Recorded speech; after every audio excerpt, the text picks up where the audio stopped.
से बाहर। आहो पापा आज काहे हमरा के भेजी हो ससुरवा हो, काहे करह घर से बाहर।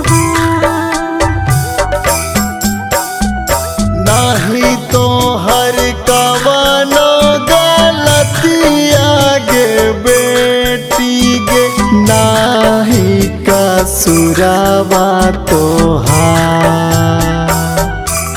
आगे बेटी दुनिया के रीत है रचले विधानवा गे, सुना हतै घरवा दुआर। आगे बेटी दुनिया के रीत है रचले विधानवा गे, सुना हतै घरवा हमार।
चाचा छुट्टी जीते गौआ नगरिया की छूटते हो सखिया सहेलिया हमार।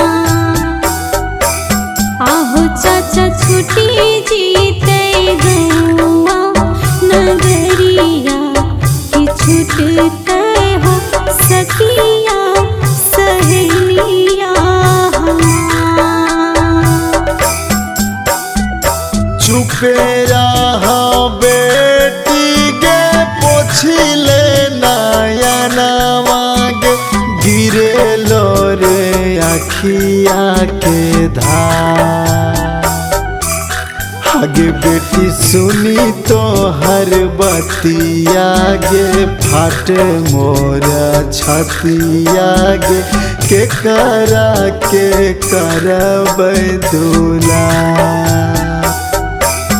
आगे बेटी सुनी तो हर बतिया गे, फाट मोरा छतिया गे, के करब दूला।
देखी के डोलिया कहा